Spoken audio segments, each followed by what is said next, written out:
अयो देवी, आप कौन? डांसर? तुम डांसर हो ना?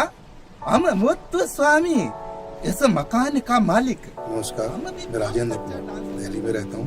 मैं एक एक्टर और वॉइस ओवर आर्टिस्ट। राजेंद्र जी, मैं जानना चाहूंगी कि आपका एक्टिंग और वॉइस ओवर में इंटरेस्ट कैसे बना? देखिए, ये शौक तो बचपन से होता है, ये सिखाया नहीं जाता, ये जन्मजात होता है। और मुझे भी बचपन से ही सभी लोग जैसे कहते हैं बचपन में शौक है, मुझे भी बचपन से ही शौक था। और धीरे धीरे मैं इस लाइन में गया। उसके बाद मुझे पता लगा कि दिल्ली में दीपक अग्निहोत्री जी का वॉइस ओवर का ट्रेनिंग स्कूल है। मैंने वहाँ से ट्रेनिंग ली, दीपक जी के यहाँ से। आपके अनुसार एक्टिंग क्या होती है? एक्टिंग, मैं तो ये कहता हूँ कि एक्टिंग का मतलब है अभिनय, कि अपने व्यक्तित्व से अलग किसी दूसरे के व्यक्तित्व को जीना अभिनय कहलाता है। और जो एक्टर जितना जल्दी अपने उस कैरेक्टर में घुस जाता है, इतना अच्छा एक्टर लगता है। तुमको अच्छा लगा मेरा डांस?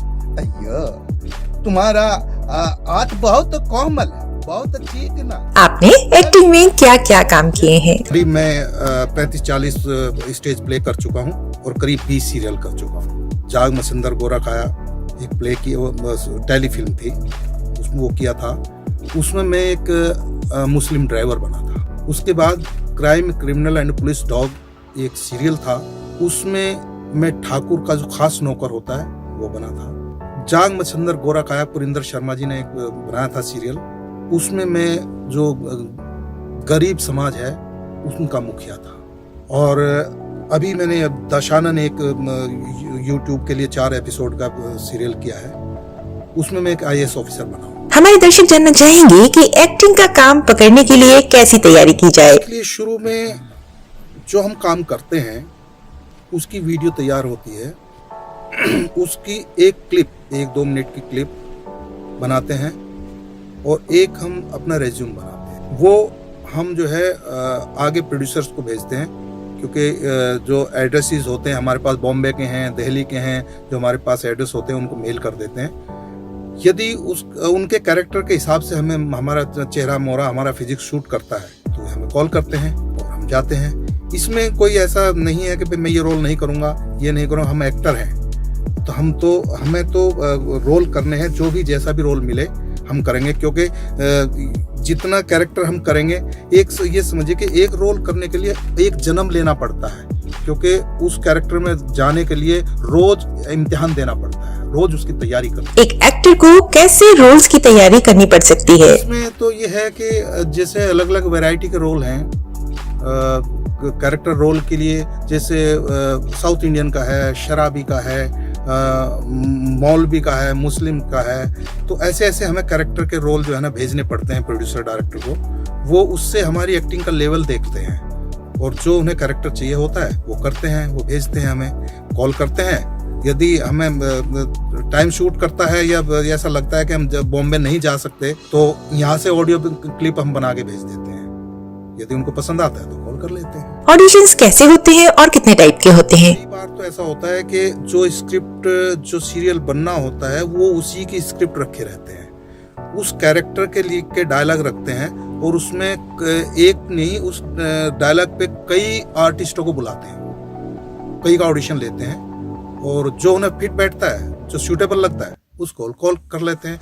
कभी ऐसा होता है कि वो ये भी कह देते हैं कि जो अपना पीस सुनाइए, तो फिर हमें अपना सुनाना पड़ता है। ऑडिशन और शूटिंग में क्या फर्क है? देखिए, ऑडिशन प्रोसेस अलग है और शूटिंग का प्रोसेस अलग है। ऑडिशन के लिए तो कभी मैंने बताया कि वो अपने डायलॉग भी देते हैं, अपनी स्क्रिप्ट दे देते हैं, और कभी ऐसा होता है कि वो कहते हैं कि आप अपना पीस सुनाइए, हमें ये कैरेक्टर चाहिए, इस कैरेक्टर का आपके पास कोई पीस है तो हमें सुनाइए। जैसे मान लो कोई उर्दू का ही है तो ये देखते हैं कि उर्दू का लेवल बोलने का इनका कितना है, तो कोई उर्दू का डायलॉग सुनाइए जी। चुप क्यों खड़े हो जालिम रोमन? मैं कहता हूँ दीजिए इसे फांसी दीजिए, फांसी दीजिए। वैसा होता है। उसके बाद जब शूट पे जाते हैं, या तो वो पहले स्क्रिप्ट भेज देते हैं, मोबाइल पे भेज दें या जैसे भेज दें, या फिर वो वहीं दे देते हैं। कभी कभी ऐसा होता है कि जैसे यूट्यूबर होते हैं, वो क्या करते हैं कि वो इतना हाई लेवल का काम तो होता नहीं, वो स्क्रिप्ट भी इतनी तैयार नहीं करते, ऑन द स्पॉट ही डायलॉग बनाने पड़ते हैं और डायलॉग ही बोलने पड़ते हैं, सिचुएशन के अनुसार अपने आप सीन क्रिएट करना पड़ता है। शूटिंग में ऐसा होता है जैसे वॉइस ओवर में हम करते हैं, ऐसे ही शूटिंग का भी होता है। बस ये है कि ये ऑडियो सिस्टम होता है, वो वीडियो सिस्टम होता है। वहाँ भी फम्बलिंग होती है, वहाँ भी रीटेक होते हैं, यहाँ भी रीटेक होते हैं।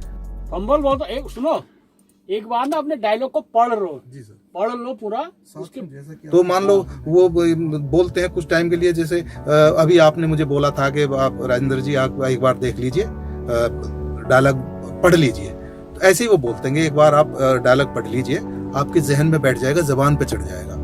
उसके बाद फिर वो करते हैं, रीटेक होता है तो दोबारा से वो भी बताते हैं कि यहाँ से शुरू कीजिए, आप यहाँ से। वॉइस को इतना फर्क भी मत करो, आप अपनी वॉइस में बोलो, लेकिन थोड़ा सा उसमें दूसरा कैसा बोलेगा करिए वो दो, बस चेंज मत करो, ठीक है। इसको रिप्लाई करना है आपने कि हम सब यहाँ वॉइस ओवर और डबिंग में आपकी दिलचस्पी कैसे हुई? मैंने जब एक्टिंग मेरी कंप्लीट हो गई तो एक ये विधा ऐसी थी जिससे मैं अछूता था, और मेरी इच्छा थी कि इसके बारे में मैं जानूं, इस पे काम करूं, क्योंकि मुझे खोज करने की बहुत इच्छा होती है, मेरी कोशिश रहती है कि मैं नई नई चीज़ें खोजूं। तो जब मैंने ये देखा कि चलो एक्टिंग कंप्लीट हो गई मेरी, एक्टिंग में मैं अपने पैर जमाने शुरू कर दिए, ये रास्ता मेरा खुल गया और ये रास्ता मुझे मिल चुका है। अब वॉइस ओवर और डबिंग का काम मेरे लिए अछूता था।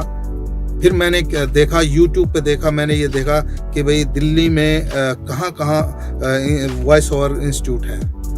तो मुझे दीपक अग्निहोत्री जी का इंस्टीट्यूट अच्छा लगा, मैंने बात की।